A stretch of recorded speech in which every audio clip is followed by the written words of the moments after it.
over time. I predict. Yeah, I guess employer is not a word that we've often thrown around, is it? No, I don't think of you as an employee for sure. Yeah, I appreciate that. Although it is technically true. Your name is on the bank statements. We could have an entire episode of what's technically true versus what is in practice true. You know what? I have a feeling that's probably going to come up again today, because I think that will fold into this conversation we are planning to have today, which we thought it would be useful to kind of take a step back almost, and just throw a dart at one of the big questions here, which is, what is voice? It's called the Miller Voice Method. And we have certainly done a lot of talking in our previous episodes about the work and the way it manifests and the way that some of the folks in this organization use their voices. But we thought it might be useful to really just zoom out and take a look at that big question. And then, of course, zoom back in on all the little tiny ways in which the answers to that question affect us, right? Yeah, and the only caveat I would say is we're not going to go too far into the weeds of voice anatomy, et cetera, et cetera. But some of the basics might be instructive, I think, for any audience. Yeah. Yeah. I guess it feels useful to us to say that there are areas in which we jointly and severally feel expert. And feel confident to say things that are correct. And there are areas in this where, like, we may not exactly be the expert. I'm certainly not a vocal anatomy expert. I understand the basics. And I know, Scott, you do a fair amount of research in voice science and in neuroscience, but that's not always necessarily your point of most interest, and thereby perhaps point of most accuracy. What do you think of that assessment? Yeah, correct. I think, well, always the case is that there's going to be someone out there, real or, mechanical, that will know that will know more. And not to mention the changing landscape of knowledge. So, we do what we can do. Yeah. We'll have JP on again at another time. Yeah, and he's next level. So we can go into more of the weeds when he comes on as well. Yeah. So all of that being said, shall we do just a quick glance at what so in the teacher certification program? We break up the anatomy portion of our training into big body anatomy and small body anatomy. And again, this is not designed to make people experts. We're not doing any bell ringer exams about where these, muscles and things are. But my sense as a certified teacher is that you and the organization believe that it's useful and important enough for us to have a sense of the anatomical structure that produces the voice, because what we're working with is these sort of minute little changes that we as speakers have control over, but that might feel a little mysterious and ineffable if we don't know actually where these pieces of anatomy are. So what's your why did you put this anatomy into the teacher training? Yeah, I think the key word you said was useful, meaning, if it's, we're training to use the voice. So if you don't know the component parts that are affecting or infecting the way you use the voice, then you're at a disadvantage. So there's technical knowledge about voice and frequencies and all the rest that is it really interesting if you're doing research and to some degree cause and effect, understanding it, but outside the realm of doable, right? Outside the realm of doable for the human to consciously control on some level. A good example of that is the vocal cords or vocal folds. It's the same thing. I can't get into my vocal folds and start to vibrate them with my hands, let's say, right? Much Yeah. unlike the way if I saw a glass of water and I thought, oh, I want that glass, I can have the intention for the reach and somehow see my hand kind of doing that, and then through that knowledge, I can maybe alter what my hand is doing. I can't really do that physically in the same way with my vocal cords. I can hear the representation in my voice, and then maybe change some other things that I have control over, which will then have an effect on what my vocal cords are doing. But I can't kind of go in there and maneuver them with in the same way that I can do things in the outside world. So we're focusing a lot on some of the non-useful part, the technical part, but mostly on the stuff that I can actually have some control over, and that I can physically augment in the moment. Yeah, it's intriguing to me, the comparison to the glass of water. To me, like, there's a slight false equivalency there in that the analogy of the glass of water, that's external. So the hand is somewhat how both internal and external, right? It is part of me, but I can see what it's doing. And with the larynx, with the cords, with the arytenoids, right? These muscles and things that are inside of me, I cannot necessarily see what they're doing. Maybe that's the point that feels that makes it feel different from the hand. But I think it's interesting that we are training people how to manipulate these small muscles that they can't see. And so I wonder if there's a distinction between we sort of can't do that, or we're learning how to do that without visual context. Yeah, I think it's a bit more sensory, proprioceptory. Yeah, I think there's two kind of data how can I say this? Places where we can intake evidence, right?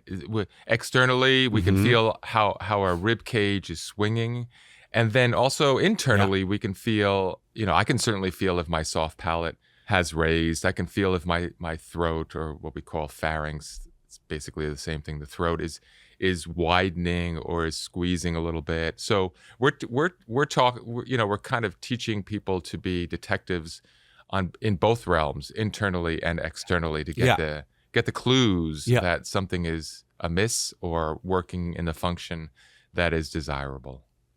Mm-hmm. Yeah, and I think something that this method folds in a really nice way that I don't think all methods do is this idea of the external data. So much of this work, my lens on this work is almost always through acting, right? That's my bias. That's the world that I live in. But of course, we apply this to folks who do all sorts of things. But often it's about sourcing experiential information from our audience, whoever that may be, right? And then being able to coordinate, okay, you as my teacher taught me to raise my soft palate, release my jaw, open my pharynx, whatever it might be. So I'm learning how to do those internal calibrations and simultaneously mapping that over the data that I'm getting experientially from my audience. Yeah. So my audience might say, yeah, I felt really connected to the person. I felt like they were really going through something. I felt like whatever it might be. And so I can go, okay, so when I do that thing, it might produce this. Yeah. Right. I think a car is a nice little analogy. There's an exterior experience, the road, what's happening around me outside the car, somewhat of an interior experience. Maybe I'm fiddling.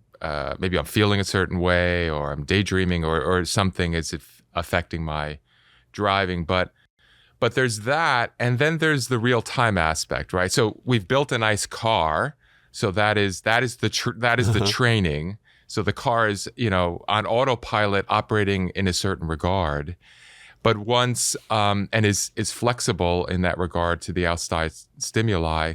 but is also, in the moment, if something is not going exactly the way it wants to go, that the driver has some capability to make some adjustments in the moment. Most importantly, in the moment, in an unobstructive way, without getting in the way of the task at hand. And that's, as we connect to performance, I think that's the game changer, right? You can be in a voice class and get great training and really feel what it is and experience what it is to have a nice, open, flexible, musical voice. And then the minute performance starts happening, there's so much outside stimuli that the mind has to deal with, which we'll call duress, that requires a lot of attention, that a lot of the maneuvering in the moment, if you were really to concentrate on it, it would take away from in this case, acting, the task at hand. So the question in the kind of new training is,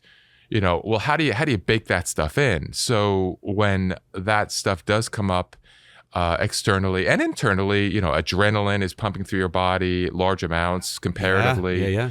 What are those internal adjustments you can make that are unobstructing or unobstructive to the actual task at hand? And a lot of that has to do with memory, and so a large component of our training really focuses on that aspect, which again is not unlike sports. That's when you start training. Throwing balls at people's head or yoga blocks and things. Sometimes. But we try more to focus on some of the things that are going to come up in a performance scenario. Yeah, I mean, we do both. There's a certain amount of like metaphor going on. I mean, one of the exercises that a lot of my students have really enjoyed is the ball game. And the ball game is just literally standing in a circle and everyone has a ball and you throw a ball to someone across the way. And so, your job is to maintain active breath, right? This constant flow of breath with no holds at the top or holds at the bottom. That's basically our definition of active breath. While this literal experience of something coming at you is happening, So it's interesting.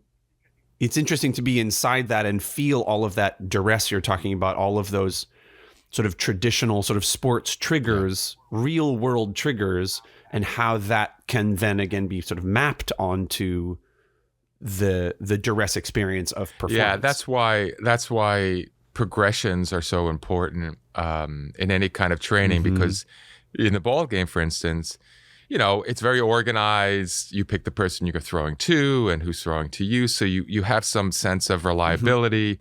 But even that, and to keep the group going is challenging. And then once you get pretty good at that, and figure that out, staying in the active breath, we start to add more obstacles, which may be, you have to now articulate sound while you're doing it and stay in the active breath. Maybe you have to catch only with your left hand. Maybe the most important thing is that your partner catch and you don't care about whether you catch or not. Maybe the most important thing is that you catch and you don't care about your partner. All these things that are going to map real life. And that's for actors, but we do the same thing for corporate people, politicians, teachers. Everyone is coming with their sets, parenting, their set of progressions of obstacles. And then the question becomes, can you stay in a flow state while these things are happening to you or not? I wonder, in light of this conversation about anatomy and duress, I wonder if you can talk a little bit about some of the places in the vocal mechanism, the vocal apparatus, where tension manifests, where duress manifests, where obstacles to flow manifest. Yeah. Is that a clear question? Yeah. It's a big one. I would love to. There's so many different places, depending on the person, depending on their upbringing, depending on their culture, depending on their, so many different things. But generally speaking, their literal anatomy. Their literal anatomy. I mean, the good thing about the literal anatomy part is that more or less we're all built the same, with obviously exceptions here and there. But when you go to work on someone, you're more or less, it's not like you're suddenly working on a reindeer or a rat. Right, of course. So there's a basic foundation that's helpful. Frankly, it starts with the inhale. So how are you inhaling, first of all, in this robust way that we're talking about to support, to have a kind of supported sound? And are you inhaling by pulling in through your throat? And I love this example of kind of an upside down bicycle pump, which is, you have the hose, and then you have the mechanism or the canister, and then inside the tube, and then inside the tube there's a pad that's connected to a handle, right? And it's actually when you pull down the handle, the suction of that action is what pulls in air from the atmosphere. And we're built, somewhat, roughly the same way. It's not, like in a bicycle pump, it's not the hose that pulls in the air, right? And much in the same way, our hose idea there would be our neck and our throat. So we don't need to kind of contract our throat to pull in the air. We really don't do that. And again, unless there's some inherent anatomical obstructions, we don't do that generally when we're sleeping, right? What is happening is that the diaphragm internally, and we'll talk a little bit about the diaphragm, is moving up and down. And just like the that little pad inside the canister that's connected to the handle, if you pull the handle down, that changes the volume construction inside the canister. And then all of a sudden air pressure, right, causes a swooping in of air into the canister. And then if you push the handle forward or towards the canister, air moves out through the hose and into the world. And so our body connected with our diaphragm is doing a large part of that work. The other big thing to think about is that air only comes into one place eventually, and that's the lungs. And we use kind of the imagery of air, like breathe into your toes and breathe into your back and breathe into your, et cetera, et cetera. Well, even breathe into your belly. People say breathe into your belly, and like that's a useful metaphor, but it's not a fact. It's not real, right?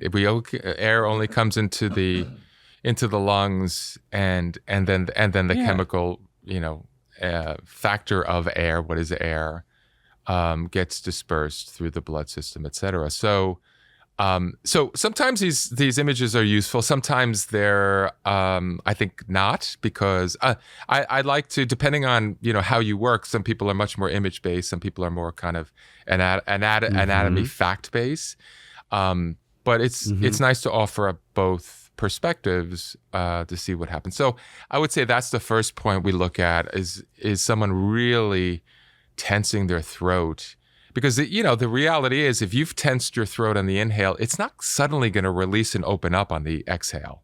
It's like this, it's like this idea of like, you take kind of empty calories into your body in food. You're not going to, in the export of energy into the world, it's not suddenly going to be, it's going to be affected. So we work on that. And then the other place we can kind of externally take a look at is, what are the ribs doing? And what are the lower abdominals doing? What is the solar plexus doing? These are a lot of areas that have excessive tension. Now, it's really important to distinguish, so those things are being used. There's movement and the muscles are being used. But the minute we get into excessive muscle use, then usually the throat area starts to get tight. Now, why that is an interesting question. There's no anatomical connection between your ribs, your lower abdominals with your throat. But I think in the sense of coordination and what we've learned to do since, a very early age, this kind of domino effect starts to happen. And so we look at that. Are the ribs moving at all? Is the lower abdominals contracting, much like, if you went to a Pilates class, they're going to tell you to kind of really squeeze in and really contract those core muscles. I mean, a Pilates class, I was taught in my young actor voice pedagogy to, use the diaphragm. That's what I was told. And what that was code for, what I thought that was code for, was squeeze the belly. Yeah. because that's where the support is, quote unquote, is going to come from. That what I've later learned to understand as the abdominal wall, the transverse abdominis, that whole thing, that's going to be the support of my big sound. So, and I think a lot of voice users are taught to do that either with the ribs or more often with the belly, from the diaphragm, is what these teachers say. And it's like, again, maybe there's useful information in that metaphor somewhere, but it often translates into tension for young professionals of voice use, especially. Yeah, and here's where here's where a lot of the methodology was focused in the beginning, because coming out of sports training, what you really learn is that you work out in the gym to get those muscles that are going to be used strong and in many sports flexible, right? Flexibility is the key, because a lot of sports resilience, but also a lot of sports strength is built on torque. So, right? So torque is a combination of flexibility and strength. So if you have a lot of strength, but you don't have a lot of flexibility, you're actually not going to have a lot of strength in the occupation of the task at hand, whether it's hitting a golf ball or swinging a tennis racket or throwing a baseball, right? Because you need torque in those occupations. So when I came into voice training initially, I saw a lot of that happening. And to be fair, if you do engage those muscles to some regard, you're going to get a different sound in the room, which may for some people sound more pleasing, more robust, et cetera, et cetera. But or bigger, literally just bigger sometimes. But what I was finding also was at what cost. And usually it was at the cost of musicality, right? Vocal flexibility, the ability to move pitch and tempo. That was a deal with the devil. Like, your ability to move pitch and tempo went down, but your ability to make bigger sound went up. Now, we're all by and large constructed in a way that in an unobstructive, free-flowing way, we can all fill a theater with our voices. So we don't actually really need to concentrate so much on big sound. But as in the occupation of point of view, which I don't care if you're an actor, I don't care if you're a politician, I don't care if you're a teacher, I don't care if you're a parent, that is a large part of your occupation, point of view. And point of view is communicated through variance in pitch and tempo, right? I want the red car. I want the red car, right? I want the red car, right? That's it. That communicates three different desires, but in the same line of dialogue. Now, which one is your point of view? That is going to say something about you, your character, your desires, et cetera, et cetera. So, it's specific. It roots you in specificity instead of a generalized understanding of just the text. That's right. That's right. And who you are, this is a bigger question about voice, right? Like, it says something about who you are as an individual in that moment. So there you have a big, nice, vibrant, resonant voice, but then you don't have the accessibility to really maneuver it. Right, kind of like the car analogy. You have this, great engine, but then you don't have the accessibility to deal with the curves and the stops and the acceleration, et cetera, et cetera. So that became a big kind of cornerstone in the beginning of the work, and really testing, is it true what I'm saying? Can you kind of release and relax this lower abdominal area, right? In the way of, and release, relax, what do those words even mean? But in the sense of not purposefully contracting it inwards, can you not do that and still have a big, vibrant, resonant voice? And lo and behold, you absolutely can. But again, props to the people that came before us, because, especially in actor training, the old 20th century training model was a siloed approach. So if you were the voice teacher, your only job, in fact, you were reminded constantly that you were not supposed to talk about acting or anything outside of that. Yeah, the other things. Your only job was to create this nice, vibrant, resonant voice, right? So, and that's what they did, and that's what they focused on, and that was the task at hand. Now it's different. We're asked to, or potentially we're asked to be much more flexible. The world's different. Our brain's different. We've talked about this before. We're much more integrated in some ways, much less integrated in others, of course. But in actor training, I think that's where we're wanting to go. So So yeah, so the diaphragm, you brought up the diaphragm. It's a great. I love the diaphragm. You know, a lot of this knowledge that I have came from a guy named Carl Stow, and I never met the man, and I'm not sure if he was dead by the time I started studying him, but he was a guy in the 1950s, 60s. He was a voice teacher, and he started experimenting. And he was predominantly a singing teacher, and he started experimenting with a lot of the stuff that I'm saying. Like, what if you don't contract? What if you work in a way that really works the full coordination of the entire system?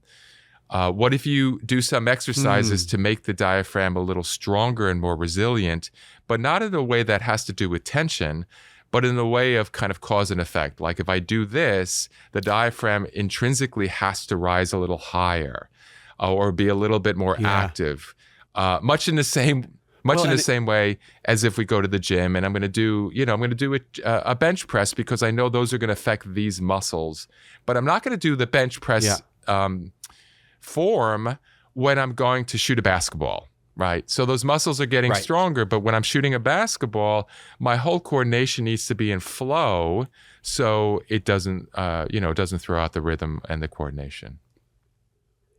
And for me, it brings up the idea that when people often say from the diaphragm, it's sort of code for from the abdominals. They're because like, again, we talk about internal muscles that we can't really feel. I can't feel my diaphragm. I don't know where my diaphragm is from an internal perceptive sense. I can feel my abdominals. I can absolutely. And so when my teachers would tell me, from the belly, from the diaphragm, that was the thing that I could feel. And so interesting that Carl Stow was working on actually strengthening the diaphragm. And affecting the way that we were able to control how our diaphragm worked, and so removing that sort of code or analogy or metaphor of using the abdominals. Yeah, he was a fascinating guy. If you ever do any research on him, and basically he got brought into a hospital to work on with emphysema patients, and that time in the 60s and 70s, they were, blowing a lot of oxygen. Like, people were dying. They were using machines to kind of induce more oxygen into the body. But the dilemma was that as how do I say this? As a kind of a knock-on effect of the deterioration of the lungs, the diaphragm was breaking down and getting weaker and weaker. So he and then people were compensating with all this kind of muscling and efforting to just try to kind of gasp more air into their lungs, which created other problems of coordination. So the returns really diminished at that point. So he comes in and he starts to work. Well, first of all, he comes in and he says, "How are you working to effectuate better breathing coordination?" And the doctors look at him and say, "What's better breathing coordination?" Now, this is like the 60s and 70s, and there's not much or anything written in the medical journals about breathing coordination. And he's like, "What?"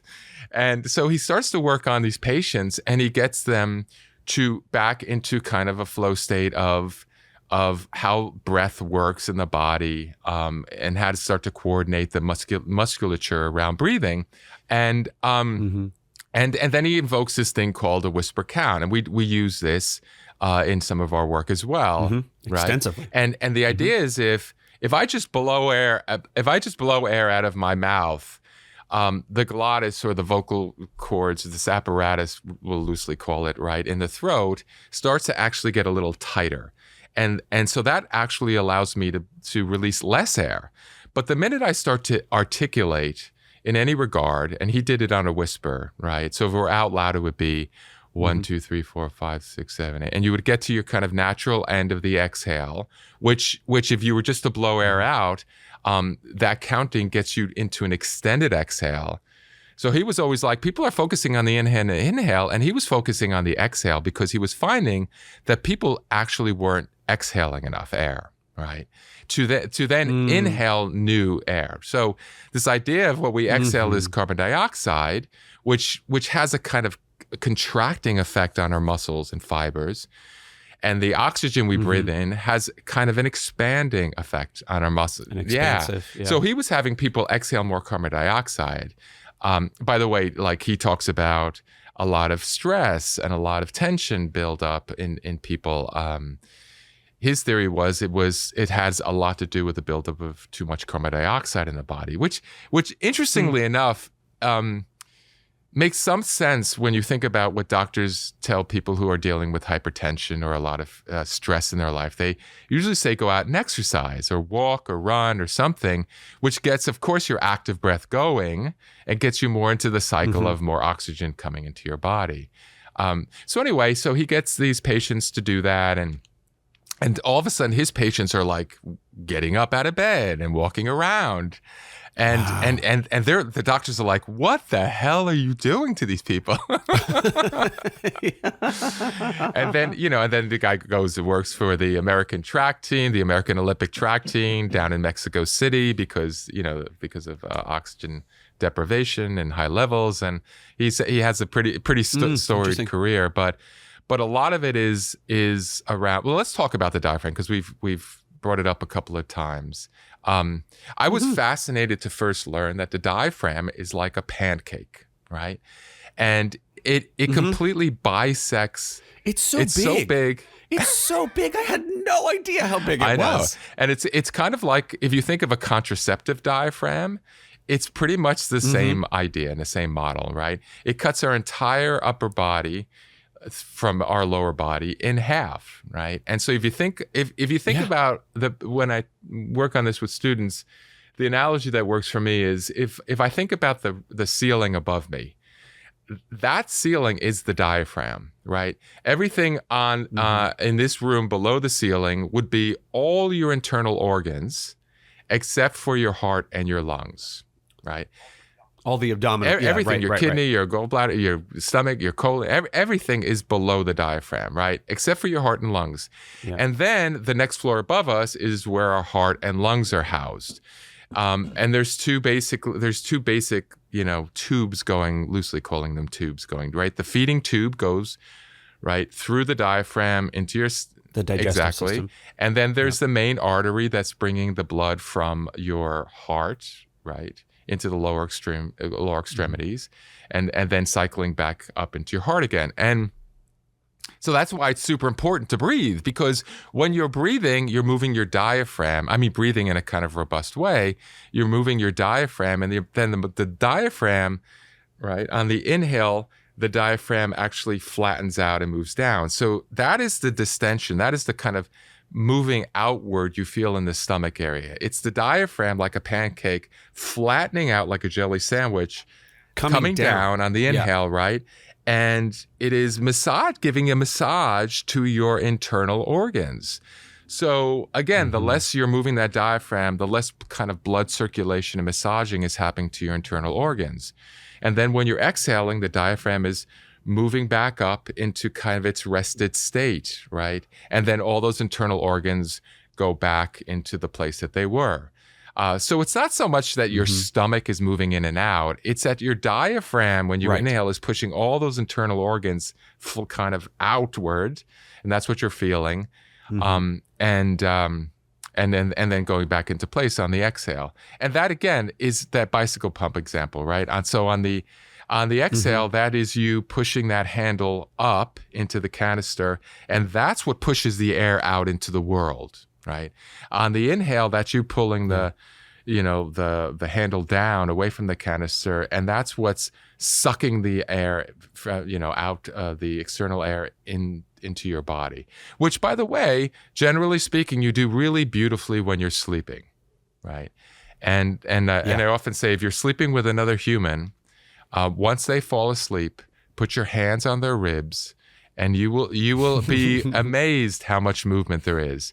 And then when you wake up and you're in the kitchen together and they're talking or whatever, put your hands on the ribs, and you will be amazed how little movement is actually happening. Right? Why do you think that is? Oh, I think it's the domino effect of socialization, and a lot of it has to do with speed. if I really believe that my vocal utterance it has a scarcity attribute to it, like I have to get the words out fast because people are going to cut me off, or else, right? Which, again, we will have a separate segment on parenting at some point. But at the end of the day, no matter how loving and I don't know what the words are, but allowing you are in the household, there usually is not some misunderstanding who the power holder is at the end of the day, right? So there's some restriction that has to be learnt by the child in order to coordinate their vocal expression. And that usually starts with some kind of manipulation in the breathing coordination process. So, so what we're seeing is a knock-on effect of a kind of socialization. So which doesn't happen when you're sleeping, right? The anatomy is the anatomy when you're sleeping, but the minute you wake up, you're having to deal with a lot of social modeling. So, and then coordinating, and a lot of the old habits start to come back, and which eventually, the last thing I'll say is it eventually brings us higher and higher, more towards our throat and our tongue and our mouth as kind of the box, as the sole use box where everything gets generated, right? Right. As opposed to the reality that the pressure that is causing the vibration of the vocal cords, which we'll call air, is happening in the basement, in the engine room, potentially.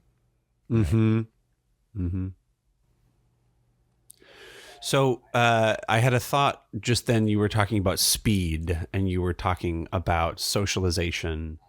And sometimes when folks get into MVM, we put them in, Wall V, we put them in these sort of luxurious exercises that are a lot about relaxation, and they're a lot about recoordination. And, you get them up out of Wall V, and they have this very breathy, slow, sort of wide sound, right?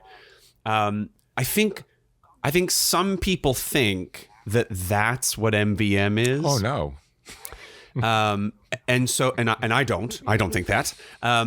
But to get back to this idea of speed, can you talk a little bit about, can I have a full released, relatively unconstricted, information-laden sound coming out of my instrument fast?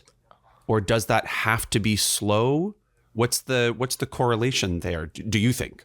Yeah, I think everything you speak to is simply about point and process.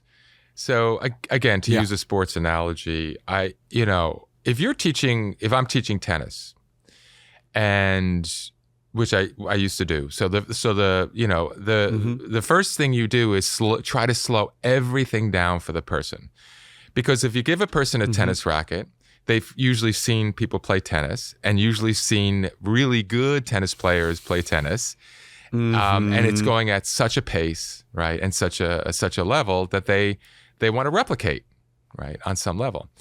Yeah. So immediately, that's just what the instrument does. It sees the kind of end result of a thing, and then with no other information tries to replicate the end result. Well, that's a terrible idea to do that, right? It's a risky idea, right? Yeah. It's risky. Well, like, because some people are actually able to replicate at speed. Like, it's not impossible to be able to do that. It's just really rare. Yeah, and I would argue at what cost? Meaning, there could be a cost of sustainability. There could be a cost of integrity. There could be a cost of specificity. I sometimes wonder if that's what talent is. What we call talent is perhaps the ability to mimic and replicate something, execute something expediently without having to think too much about the component parts. And I think this is why talent only carries anyone so far. Yeah. Right? There might be a natural aptitude, but you still, if you want to get to this level of whatever we call elite, performance, communication, whatever it is, you're still going to have to get in under the hood and look at all those component parts and see how they all fit together. Yeah. That's why I call talent work ethic. I don't really buy into this propensity argument, and I agree absolutely. Every individual may have more or less propensity to acclimate towards some activity, for sure, right? Yeah, whether that's right in the genes, whether that's seeing the example growing up, et cetera, et cetera. But at a certain point of proficiency, like, everybody's good. Like, everybody can do, whether they got there because they had propensity, whether they got there because they had a work ethic of more attempts than most people and adjustments. But in acting, at a certain level, everybody's a good actor. Like, everybody's a great actor at a certain level. So it's not really about that. It's about work ethic, and it's about adjusting to the current moment of information, which you can't really ever plan for because every moment is new, no matter what, right? So that's where your health, your mental well-being, your perspective, your relationships, all these other kind of intangibles that don't necessarily have with how exact is your forehand. Like, think about tennis. They're hitting thousands and thousands and thousands. Well, this is one of the things that happens in podcasting world. My computer just froze. Well, my software just froze. Fortunately, it happened, I think, while I wasn't talking. Unfortunately, it was happening while Scott was talking. So we're not sure exactly where that thread left off. But we're going to do a little reboot here, fair listener. Thank you for holding our hand and sticking with us on this. We're going to sort of try and pick up where we left off. But I think in a true MVM kind of way, we're not going to try to control that too much. So I apologize if this isn't the smoothest transition of all time. But Scott, you're still there? Yeah. Excellent. We were talking a little bit about how MVM... I was asking about, is MVM fundamentally slow? Is it possible to be efficient and quick? We were talking a little about talent and aptitude and breaking, training being something about breaking a system of actions apart to look at its component pieces. That's kind of where we were. Scott, where do you want to pick up any of those threads and keep going? Yeah, I was using the analogy of tennis, and I think it's instructive. We talked about the beginning tennis player seeing a professional tennis player and trying to replicate that, the dilemma of that. Mimicking. Exactly. And the other part of that is, what happens is a person has a tennis racket and there's a ball coming at them and they want to try to hit it. And that's kind of the name of the game, right?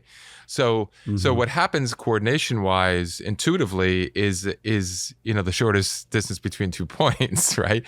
And that is not necessarily going to give you power and control, right? Doing it that way. Right. So much in the same way we talk about voice, the shortest distance between 2 points may be to speak as quickly as you can and get that utterance out as quickly as you can, but that may not necessarily give you power and control in the scenario. So what we have to do in the beginning is really focus on building a stroke and what that is, and then the redundancy of the basic stroke model, right? And just really getting them to focus on that, and then within that, certain indicators. How do you know because you're not going to always be with me to tell you that the stroke is off or it's operating in an efficient way. So what are your internal signs that you can start to see whether your stroke is efficient or inefficient? And so you start to build some awareness with them and their bodies. And most importantly, you try to get them not to focus on where the ball is going. Because that's the results that, again, their mind is going to try to kind of shortcut. And to get to that end, so much in the same way, in voice training, we're trying to kind of break down the component parts that when we build back up in a much more efficient, fluid, strong, and flexible way, those things like dominoes eventually will unconsciously click into place when it sees an external stimuli or it feels an internal stimuli. Much again, we're not inventing anything new here. That is the way the body has learned to operate in an uninformed way, with an eye on the prize, in its beginning, understanding of use in not only voice but in body, et cetera, et cetera. So yes, again, point and process. We're, if you see this kind of image, what most people are doing, and this is not anatomically accurate at all, but we'll use this image, that what most people are doing is they're vibrating their vocal folds or cords initially, right? They're gripping or grabbing initially in the idea that that's how you produce sound, with very minimal air pressure or airflow going through the cords. So what we try to do in the beginning is completely reverse that effect, right? Which is a little bit strange for the brain, right? So yes, of course, in the beginning, you're going to get kind of a breathiness within the exercise itself. But we have to kind of quiet down the habitual constriction and attack that the muscles want to do when it thinks about hitting the ball, right? When it thinks about winning the game, when it thinks about desire and point of view, when it thinks about all those things, because the mechanism has been built in a way that all these other things get, start to grip and hold and happen to achieve that end. So then we, in breaking down any progressions, we make a new end. Okay, the new end is, can you just get airflow moving through your vocal tract?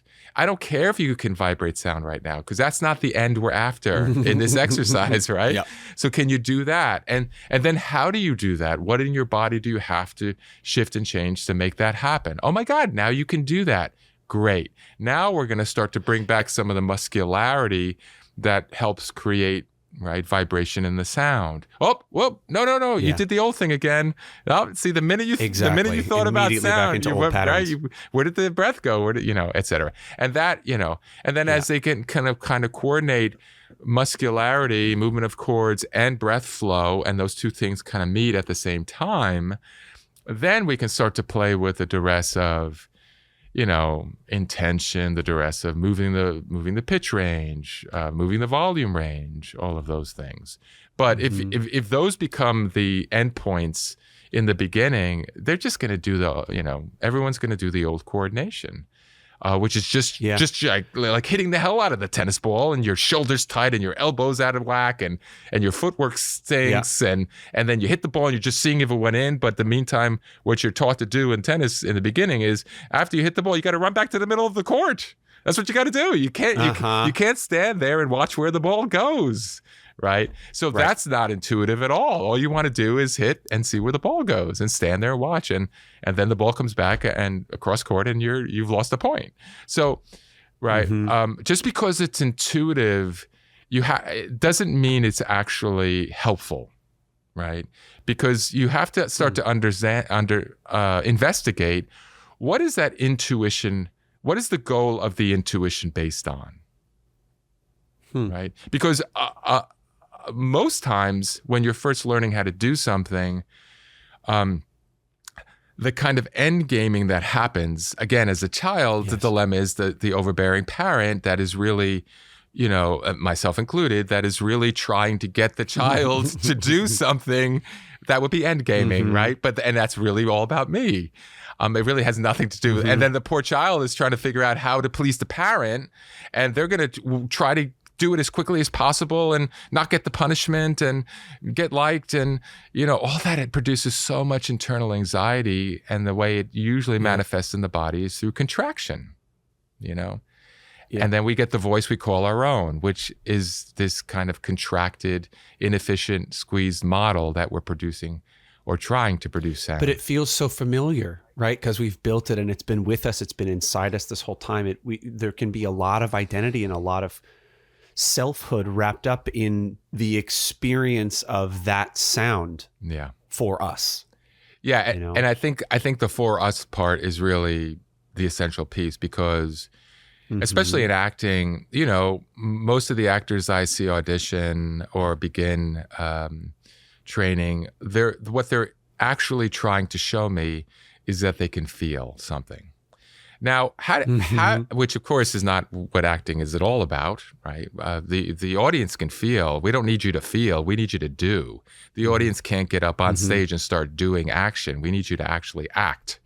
So, but again, it's funny in actor training. I talk to most actors and I say, okay, so where did you first fall in love with acting? And they say, oh, I saw this great blah blah blah. I went to this great blah blah blah. And I was saying, and I was like, oh. You fell in love with acting as an audience member, as an observer, because it made you feel something, right? It made you experience a feeling or an association, right? So of course, the young actor at the beginning wants to try to replicate that because that's the closest association they have with acting, but that has nothing to do with acting, right? So that has to be trained out of the actor, right? Because again, the minute I try to show you that I'm feeling, what's my barometer? My barometer is tension. That's how I know that's happening, right? It's the lump in my throat. Exactly. So, and that tension just gets the way of information transportation. We don't want that tension. We want you to transport information so we in the audience can actually have our own experience, right? But the minute you're kind of contracting yourself so you can feel yourself have that experience, that's where information transportation starts to break down.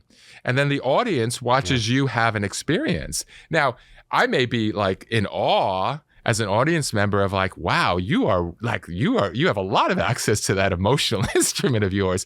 But but I would argue that's not what I should be thinking about when I'm watching a play or a movie. I should be in some kind of mild trance state of like my own life, remembering, things about my own relationships, questioning my own ethics and mores, things like that. Not watching your good artistry of acting. So yes, familiar. It feels familiar. And as a young actor, I would argue when I get very upset at the children and I lose my temper and a lot of tension starts to come up. I wonder how much of that is me trying to verify that my point is correct. And in order to do that, I have to feel myself experience something because I'm not getting the data from them. They're not doing what I want. So I have to get the pleasure from somewhere, right? But again, for the task at hand in parenting, that's not actually useful because you want the child to have the experience, or at least a kind of symbiosis of experience between you and the other. But if you're kind of hogging all the experience through all your tension and your rage, or you're crying, or you're recessing, or your nothingness, or whatever that thing is that is keeping information from transporting between you and the other human, we're actually then not in relationship with other. And other could be a human, other could be nature, other could be anything that's outside of us, right? And when we're not in relationship to things outside of us, then I think we're in trouble. We're in big trouble. And of course, we see a lot of that now. And of course, with the screens, that's a challenge because we think we're in a relationship to something outside of us, but we, this thing is it just keeps stoking our relationship with ourselves, and I worry about that, and I wonder about that. It's like the more we get the feeling of I'm relating with myself to myself, and what that feels like, then when I go outside and actually try to relate to nature and the things around me and all the products of nature, humans, etc. How do I know how to do that? Besides just kind of checking back in on myself and making sure I'm feeling good. It's like, you know what I mean? So it becomes this loop, this feedback loop that is really based on myself rather than what is actually happening outside of myself. And a kind of insensitivity starts to build from that, So it doesn't surprise me we are where we're at in that regard. It's interesting to me that this is a conversation about voice, which is fundamentally, tell me if you agree or not, fundamentally my voice is something that is me, that is intrinsically me, that is coming out of me into the world. And so therefore my voice and my experience of making sound, having a voice, is a fundamentally personal experience. It is about me. That is about me. My voice is about me. My expression is about me. But in that conversation, we're talking about information transportation. We're talking about communication, parenting. We're talking about the experience of existing in the world with another person, with other people, with communities, with audiences. So I don't know. I find that really, there's a paradox in there somewhere, that I think is really fertile. We're learning how to look at our own instrument, our own instances of tension, of constriction, where those may have come from, how to remove them, what it feels like to operate as a vocal instrument with that constriction and then without that constriction. That's all very internal work. It can get very solipsistic, I think. Mm-hmm. It can be very, very much about me. But what I think is so fascinating about your approach to this work is that, yes, we're doing all of that internal stuff, but we're also focusing so much on the why of it is to have a more holistic, authentic relationship with all of this external stuff. Yeah, precisely. Again, point and process, right? So like you said, there has to be a kind of, going away and reassessing how you're using, your resources. Because I don't know, maybe I'm wrong on this. I don't know how you do that when you're in the muck of the fire. How you can really, as an animal, in a vulnerable way, reassess openly when you're most vulnerable. I just don't see other animals do that, and maybe there are animals that do that. I don't know, but I don't know that it is reasonable to expect. Again, this goes back to a lot of training, like the old 20th century training of berating and yelling and screaming at actors or performers to get them to do better. Right. And again, I say, okay, but at what cost? At what cost? Yeah. You can get anybody to jump, but at what cost? And what I saw when I went through it myself as a student was that it kind of built a codependent relationship between me and the trainer, which is that, oh my God, you got me to do this when you were yelling and screaming. I can't do it unless you're here. Exactly. And so I was just having this conversation with a private student, who has a very accomplished career. So it's not like they're a beginning actor, but it's like, that old kind of 20th century model got the actor to breathe, right? Got the actor in a heightened state of stakes. And it's like, and then everyone was like, yes, my God, there it is, right? That was so incredible, right? yeah. But essentially, the teacher, unknowingly, but essentially the teacher was trying to get you to breathe, right? And to be in some kind of flow cycle and flow state. Alive. Right, so you could, you could be involved with information, both internally and externally. So, and so that worked, right, in that regard. But the question is, what do I do when you're not around? Do I have to always go to those extremes to experience this flow state? What do I do when I'm playing scenes that don't have these extremes? Oh, maybe I'll just be more emotional then, et cetera, et cetera. So right. So then, whereas I think, go ahead. No, I was just saying. So that is one of the reasons why we look at what we look at. Is like, okay, that's a pretty high cost. Now, how can we get you to the place where you don't need me as soon as possible as a teacher, right? That's the goal. The goal is unemployment for the teacher. That's the goal. Yeah. So how can we get you there as soon as possible to do that? And then the goal for the teacher becomes a consultant. Like every so often you drop in if there's something extraordinary or you want to do a check-in. A tweak. Yeah, just like a dentist. You don't want your dentist to be with you every single day watching what you eat, right? You don't want your doctor calling you up every morning. Did you do this? Did you do that? You know, et cetera, et cetera. Yeah. But you do go in for checkups. And I think of it much in the same way. Mm-hmm.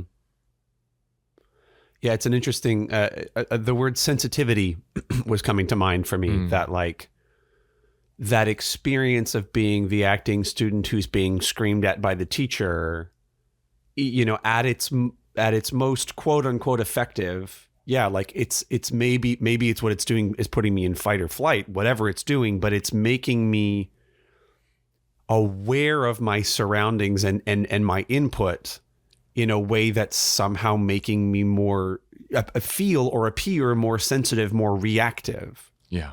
But I feel like what we do in this work is offer another way to be sensitive, which is to be perceptive to information. Yeah. You know, and that is as simple as the active breath. Yeah. And it's just sort of, I think it's an interesting irony of the voice and the study of voice and the question of what is voice, that mechanism of staying porous, staying sensitive by way of keeping the airflow flowing just happens to be the same mechanism that creates the voice on the way out. I think that's maybe what is so fascinating about this particular study. Yeah. They just happen to be the same ingredients, the same anatomical parts.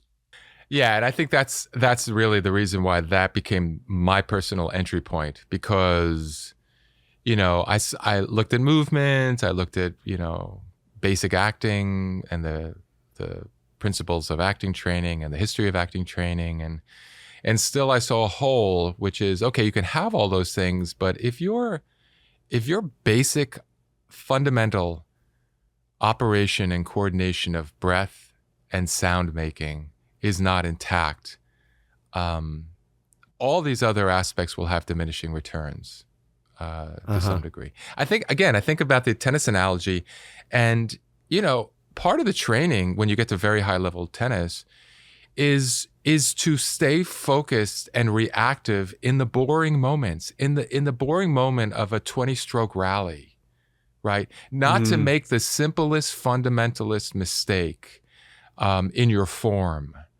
while you're doing that in that long rally. And also when that moment comes where you can put the shot away, or you're defensive and you have to react at the net intuitively, how much access do you have to the reactivity in your body at that moment? That's what you're training, right? And much in the same way, we're training the same thing. It's how can you get your body in the state that it can be highly reactive, intuitive, and responsive to the thing that's coming at you, or to the thing that is being produced inside of you. Because for the tennis player, it's the same thing. It's like, oh my God, this is the most important point of the match. Now that's internal pressure. The external reality, is non-existent. The crowd is still the crowd. The court is still the court. The net is still the net. The racket's like, those external pieces of information have actually not changed. Your mind has put a different spin on the relationships between those pieces of information, right? So the internal training is when those moments come up, chemically even speaking, what is your adrenaline doing? Like how much are you producing? How does that happen?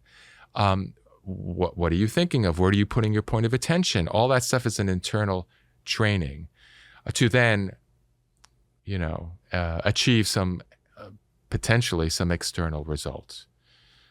So we're training. You'll only be able to do if you're perceptive to the moment when the opportunity presents itself. That's right. I mean, if you haven't lulled yourself into a state of you know, absence. Right. That is the rub, repetition. Right? I can only be the most authentically responsive self when I am really sensitive to the outside pieces of information. So to know myself, I have to really know other, right? And today the dilemma becomes, the idea can be, to know myself, I need to know more about myself. Which let me get more information about myself. Which and what I mean by that is, let me go on the websites that I really love, because that's more about myself. Let's go on the things. Let me get my online friends of only the people that I agree with. That's learning more about myself. That's actually not what we're talking about, right? We're talking about taking in, holistically all the information so you can know more about yourself and your own personal predilections. And then you get some perspective, right? And with greater perspective usually comes greater ease, because we're insignificant. We are going to be gone in a second. We are all going to die. We don't matter. All the things that we think were so important are not actually important. And talk to terminal patients who have accepted the fact that they're going to die soon. We're all terminal. I mean, by the way, right? We're all terminal. They just happen to know more or less, idea about what a date is going to come. But, they really start by and large to let go of the large majority of we in the quote unquote living pay attention to. So why is that? Right? That's very interesting. Mm-hmm. And it doesn't necessarily equate with despair. No. It doesn't necessarily mean an abdication of the world. It just provides greater perspective and room for at its best anyway. I mean, some people do go into despair for sure. That definitely does happen. But at its best, it allows space for more information. Yeah. More scope of information. Yeah, that's why the caveat when you've reached that point of acceptance, right? Because there's a lot of phases until that moment actually happens. But of course, my wife had me. She pulled me to watch the last episode of The Big C. Have you seen it? I think it's on Netflix. I watched the first few episodes, but I haven't seen it through the end. Spoiler alert, folks! If anyone hasn't finished this TV show from 5 to 10 years ago, just mute the next part of the podcast. Well, you know what? I'm really not going to give anything away. But there's a line in that show that really points to what we're talking about. And she, it's the last episode, and she's having a conversation with her bastard father, who she never got along with, and suddenly. The show's about this woman who has terminal cancer, and she the father's sitting down, and the father says to her, why are you being so nice to me all of a sudden? And her response is, because I have nothing else to lose. And I thought, that's it. That's it. Yeah. Right.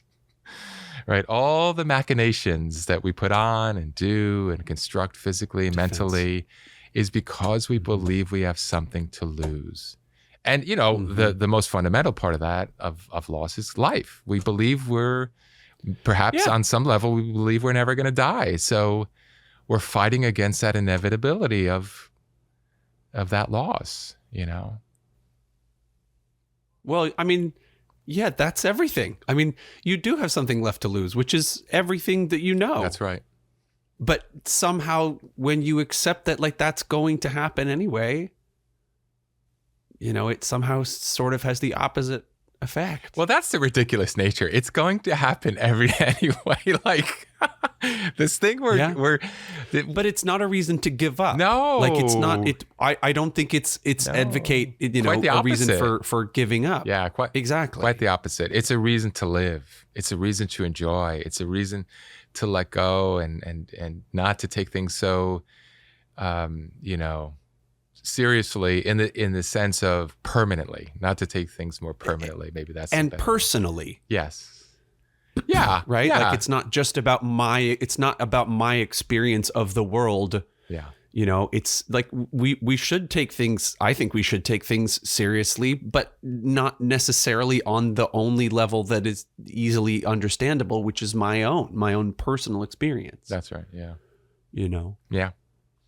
I agree. Well, you know what? I think talking about death is a great way to end this podcast. Oh, wait. We talk about death. I want to leave with one fun fact, though. Yeah, please. Because this really blew my mind when I found this out. So the voice that I am hearing speak right now, coming out of my mouth, sounds different than the voice that you're hearing.